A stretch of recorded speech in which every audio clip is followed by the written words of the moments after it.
Hello and welcome to another Construction Toy Dude review. Today we shall be looking at this LEGO Legends of Chima set, Strainor's Sabre Cycle, reference number 70220. These are all the pieces of the set laid out. A good variety of different pieces, different colours, quite a few LEGO Technic parts. As with all LEGO Chima Ice Tribe packs, there are these translucent blue parts, big rubber tyre for the sabre cycle. These teeth, which fit on the front of the sabre cycle, I want to talk about these because they are actually hollow and quite bendy. You can see, very bendy and very hollow. That's quite a disappointment from LEGO, to be honest. Right, let's start putting this together. Here we have the two minifigures which come with the set. On the left we have Voritz for the Fire Tribes, and on the right we have Strainor. I'm first showing them with their armour off, so you can see the full printing on their torsos and legs. Strainor has the left clear blue leg.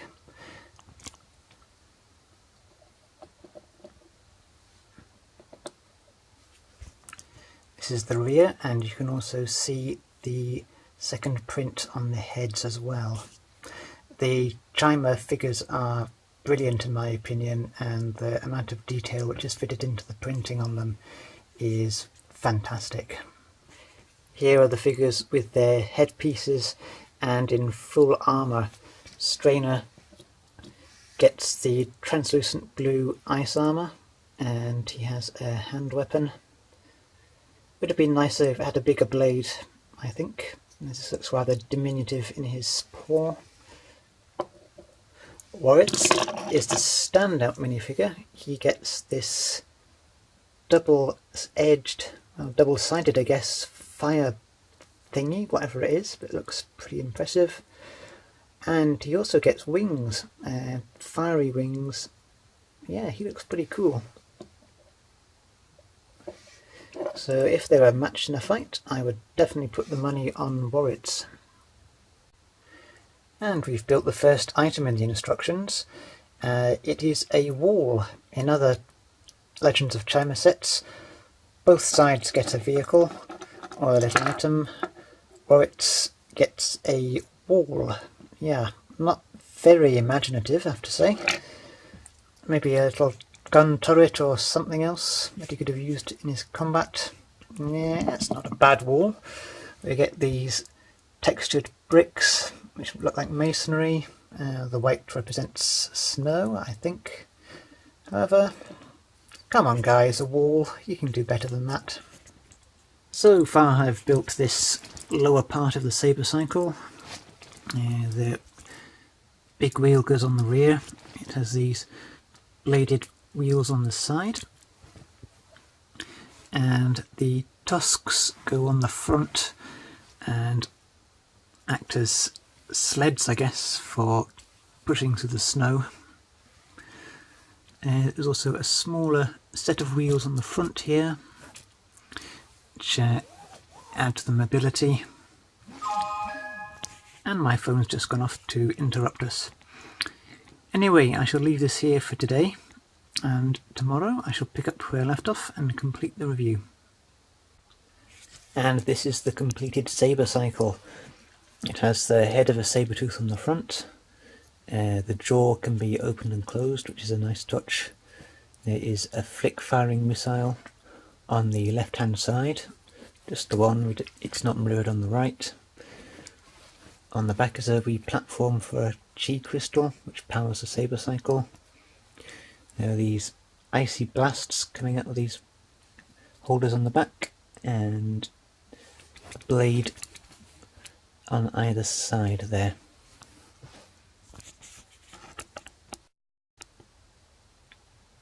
Strainor sits on the top. Unfortunately, there are no controls for him to use, which is very lazy of LEGO when designing this product. Even a simple pair of handlebars there would have given him something to use whilst driving. It's not the first time I've seen a Lego model with no obvious form of control. It's very annoying. Ice Tribe vehicles usually separate into two parts, and this one is no exception. First off, the top is meant to be some sort of flyer. No obvious sign of propulsion apart from the two jets here, which seem a bit small for lifting a bulky object like this. And then we have the wheel section, which turns into a sort of mini bike for Strainor. Here we have Strainor on the separate bike. You reverse direction so the wheels at the front flip over the flick firing missile so it's pointing in the direction of travel. And here Strainor actually has a pair of handlebars for driving, which is as it should be. I don't know why they couldn't replicate that on the top section.